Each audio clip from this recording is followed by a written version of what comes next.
Tapi alhamdulillah ini 2 hari dapat gaji 500, dibagi dulu 500. Saya rasa buah ini ada 15-an tan, tapi baru dibagi 500. Kalau dirupiahkan sudah 1,5 juta. Terbagi pula. Tengok Pak Haji. Alhamdulillah guys, kita dapat gaji dari Pak Haji. Wow, 2 hari saja gajiannya lumayan daripada Mas Arini Cecep, seorang pekerja sawit dari Indonesia yang memanen sawit di Malaysia. Assalamualaikum guys, saya Arini Cecep. Ini hari saya nak kasih siap punya Pak Haji, tinggal sikit saja. Pasal kita masih sama tunggu lori, motong tinggal sikit. Tinggal tunggu lori, motong tinggal sedikit. Dan mari kita lihat cara Mas Cecep memanen sawit yang ada di Malaysia. Dan bekerja di sebuah perkebunan kelapa sawit ini juga tidak mudah sahabatku semua. Kalau dilihat dari cara memanennya, Mas Cecep ini sudah seorang senior ya, dan mungkin sudah cukup lama juga di Malaysia.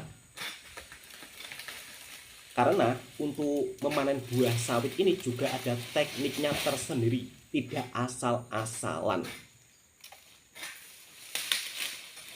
Kalau di Indonesia, kalau potong buah sawit itu biasanya tidak seperti yang ada di Malaysia. Kalau di Malaysia ini turun pelepah, turun buah.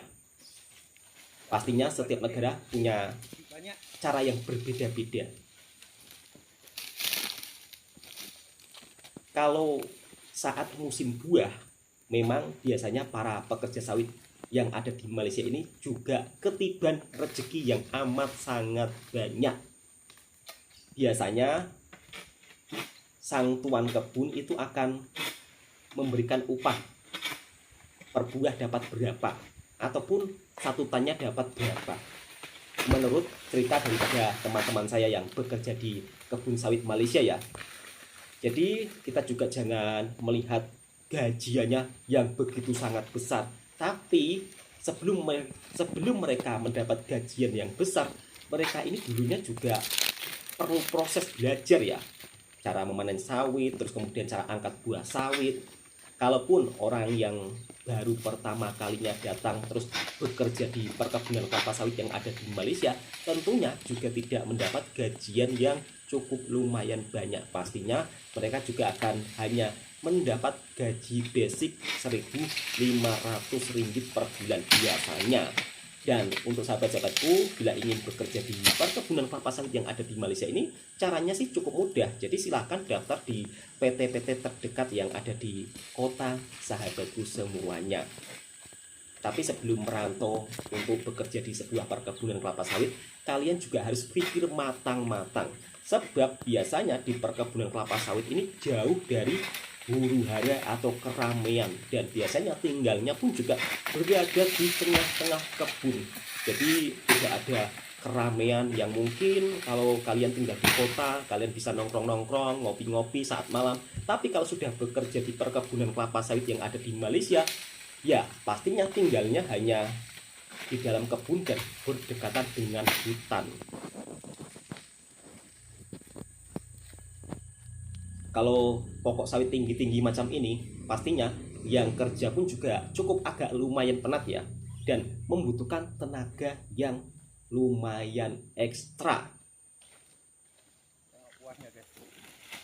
Oh, buahnya pun wow, sampai nggak kuat ngangkat Mas Cecep.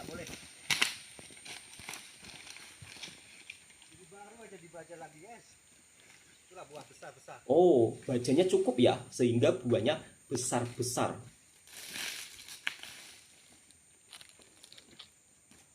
Langsung Mas, manen lagi di pokok sebelahnya.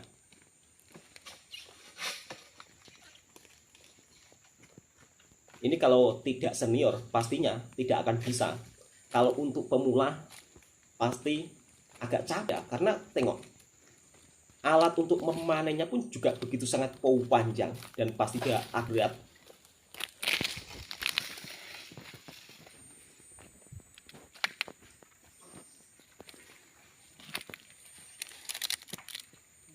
Tinggal satu pokok.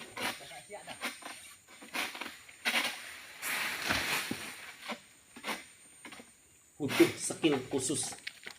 Jadi tidak asal-asalan kalau memanen pokok buah kelapa sawit ini. Jika tidak tahu tekniknya, bisa-bisa kita itu malah kejatuhan buah sawitnya. Dan ini pun juga sering terjadi ya, kecelakaan semacam ini kalau terjadi perkebunan kelapa sawit. Jadi perlu hati-hati. Ayo Mas, dihabiskan dan langsung dihitung gajiannya berapa. Alhamdulillah sudah siap. Kita sambil tunggu orang angkat, kita Rehat dulu. biar orang angkat itu slow-slow. Kita udah letih. Oh, udah letih. Nih buahnya besar-besar guys, walaupun agak Wow. semak, buahnya besar-besar.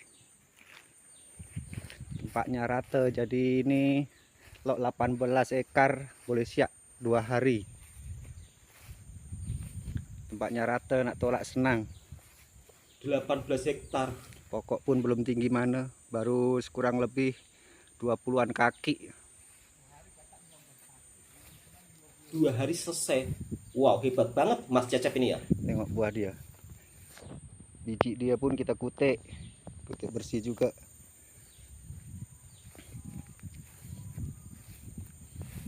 Kita tinggal sama tunggu kawan saya tengah kutik, tinggal sikit. Guys, tempat dia guys, pokoknya gemuk-gemuk, dia kuat baja. Rahasianya ada di pupuk atau di baja. Dia bajanya rutin guys. Bajanya rutin, sehingga menghasilkan buah yang besar-besar. Tentunya sang pemanen pun juga bahagia. Tengok baja dia, Kalau tempat dia emang senang. kalau pokok sawitnya buah lebat. Boleh cari makan. Kalau macam ini 1 tan bagi 80 pokok segini. 1 tan dibagi 80 ringgit ke Mas. Tengok buah dia, Lumayan banyak loh 80 ringgit. Setara dengan itu klien saya. 250.000. Dia mukanya macam letih dah dia. Dan ini dia kawannya. Kita pergi pukul 7, balik pukul 5, tapi ini agak awal sikit. Balik pukul 7 ya. Tak pernah pergi agak lewat. Oh, Mana bro? 7 balik pukul 5. Nih duit dari Pak Haji. Terus bagi pula. Tengok Pak Haji bagi terus. 1 orang 500. Pak Haji mana Pak Haji? Ujung kan. Dekat ujung. Siap angkat semua baru ditambah lagi dia. Oh iya, macam itu ya. Alhamdulillah guys, udah dapat gaji dari Pak Haji. Oh 500, 1 orang 500, kerja 2 hari guys. Abang udah ambil kan ini? Sudah. Lah kita kerja, tapi tengok pergi dia guys. Pergi dia pun kita pukul 7, balik pukul 5. Itu kita boleh gaji agak lebih, tapi memang sini tempat dia senang cari makan. Kalau lain tempat biasanya kita dibagi 60 saja, ini bagi 80, jadi Masya Allah. lebih sedikit. Tapi walaupun kita tak selalu gaji segini, biasanya kita gaji 100 lebih, tapi ini alhamdulillah dapat gaji agak lebih Masya sedikit. Allah. Pasal tempat dia senang, lagi pun ini apa, buahnya besar-besar sikit, jadi cepat dapat duit. Dan itu hari ada yang cakap, kalau kerja sawit itu gaji paling 1 bulan 500. Mana ada gaji 500 buat makan kita pun tak cukup. Saya rasa itu orang itu kalau gaji 500 itu ada 2 hal. Kalau tak malas baru belajar. Kalau malas emang iya gaji 500 1 bulan.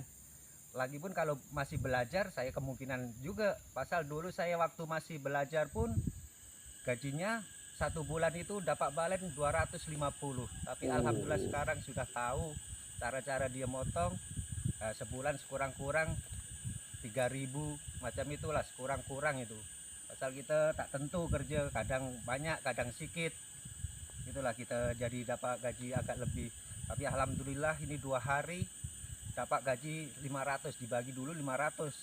Saya rasa buah ini ada 15-an tan, tapi baru dibagi 500. Kalau dirupiahkan sudah 1,5 juta. Nah, kalau 1,5 juta kak rumah nak kerja apa guys? Itulah kita kerja dekat sini itu kita harus kena rajin, jangan malas. Kalau masih belajar saya paham lah, Tapi kalau sudah pandai, kita tak boleh malas. Kita harus kerja rajin. Asal kita dekat perantauan macam ini harus cari yang duit yang agak lebih. Jangan disamakan di kampung, kita malas, kita jauh dari keluarga, kita pikir keluarga kan guys. Jadi itulah saran saya, kalau orang merantau itu kita niatnya kerja. Bukan niat apa-apa, niat kerja buat keluarga, itu aja. Ya begitulah. Gaji ini 2 hari saya bukannya nak menunjuk-nunjukkan, tapi itu hari ada yang komen cakap kerja sawit itu gaji paling tinggi 500. Itu orangnya saya rasa kalau tak malas baru belajar, itu aja kesimpulan saya. Tapi kalau sudah biasa saya rasa gaji lebih. Kalau gaji 500 buat makan sendiri kak sini pun kadang tak cukup juga, sekarang harga mahal guys. Ya terima kasih dari saya Arini Cecep. Assalamualaikum. Waalaikumsalam. Nah, baru saja kita melihat salah satu seorang TKI atau pekerja migran Indonesia yang bekerja di sektor perkebunan kelapa sawit yang ada di Malaysia. Ternyata cukup 2 hari saja sudah gajian Rp500 atau setara sekitar 1.500.000-an. Tapi di video beliau bercerita tidak semudah itu untuk mendapatkan Rp500 atau setara 1,5 juta dalam waktu 2 hari kerja saja. Tapi dibutuhkan skill dan juga pengalaman, sebab beliau ini sudah lama bekerja di Malaysia. Dan awal-awalnya saat pertama kali masuk ke Malaysia, saat memanen buah kelapa sawit dan bekerja di perkebunan kelapa sawit tersebut, beliau gajiannya juga tidak begitu besar. Jadi harap-harap sahabatku juga tidak salah paham dengan informasi seperti ini. Nah, mungkin video ini juga bisa memberikan informasi yang bermanfaat untuk sahabatku semua. Intinya, kalau merantau itu jangan malas.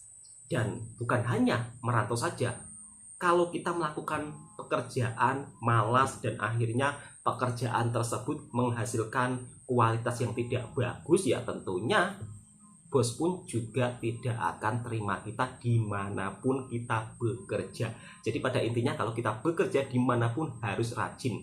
Kalau rajin insya Allah gajinya juga cukup lumayan. Dan hanya cukup sekian saya bisa memberikan informasi tentang gajian seorang TKI yang ada di Malaysia yang bekerja di perkebunan kelapa sawit. Tentunya kalau menjadi seorang TKI, usahakan jangan sampai menjadi TKI yang ilegal. Sebab kalau ilegal di negara orang itu susah payah. Dan saya pun juga sering mendapat curhatan seorang TKI yang bekerja di Malaysia yang kadang-kadang dia itu dibawa orang yang tidak bertanggung jawab, sehingga sampai di Malaysia kadang-kadang dia orang ini tidak mendapat pekerjaan, bahkan kerja pun sampai tidak dibayar, ya karena sudah dijual oleh oknum-oknum yang tidak bertanggung jawab. Jadi untuk sahabatku, bila kerja di Malaysia waspada dan harus teliti dulu, harus cari sumber informasi yang betul-betul,